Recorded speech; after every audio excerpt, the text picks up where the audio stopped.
Warzone Mobile, a game developed by the multi-million-dollar company Activision, caused a stir in the mobile gaming community right after its announcement. Not only were they bringing the Warzone experience to mobile, but they also promised to solve the biggest issue plaguing mobile games: bots. Warzone Mobile was set to have up to 120 real player lobbies worldwide, a game-changer after Apex Mobile shut down. This promise made Warzone Mobile look like the next big success, but there was a problem. Warzone Mobile was set to be a cross-platform and cross-progression game, which meant syncing your account across PC, console, and mobile. Players wouldn't need a new account to play on mobile. All skins, achievements, and Battle Pass progress would sync across platforms. Sounds perfect, right? But to make this happen, the mobile version would have to run on the same engine as the PC and console version, the IW engine developed specifically for Warzone. And that's where the issues began. The IW engine was built for PC and console, not mobile devices. In response to growing concerns, Activision shared the names of several studios involved in development, giving the community hope for a smooth experience. However, these studios had limited experience with mobile games, especially with the demanding IW engine. Despite the worries, Activision's marketing was strong. Warzone Mobile was showcased in major Call of Duty events, and the hype was real. After conducting alpha and beta tests, Warzone Mobile soft-launched in Australia on November 30th, 2022. But the soft launch raised more red flags. Limiting access to one region with restricted accounts and VPN detection hinted that something wasn't right.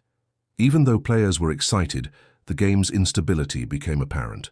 Fast forward a year, and despite numerous updates, Warzone Mobile was still unstable and unoptimized.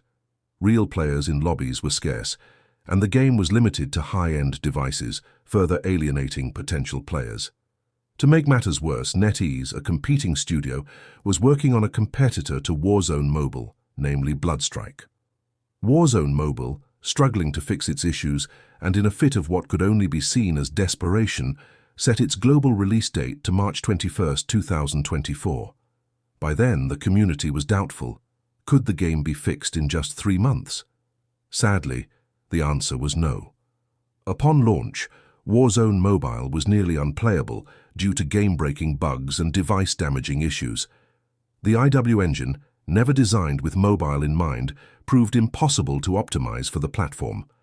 Fast forward to 2025, and despite limiting the game to only the highest-end devices, performance remained inconsistent. As a programmer geared towards web development, I understand the tech behind this problem. The IW engine isn't built for mobile. It's resource-intensive, designed for consoles and PCs.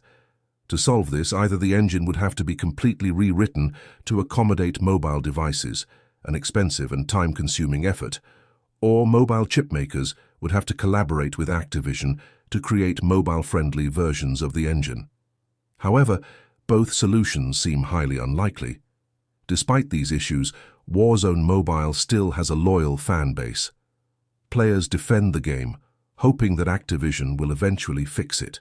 Now let's discuss the role of content creators in this whole situation. Content creators were crucial for Apex Mobile, which, despite its flaws, had support from the community thanks to the creators' honest feedback. But when Warzone Mobile launched, content creators took a different approach. Even when the game was in a near unplayable state, creators were praising it, ignoring its significant flaws. It felt like Activision was controlling the narrative through these creators, and players were left with the frustrating reality of a broken game.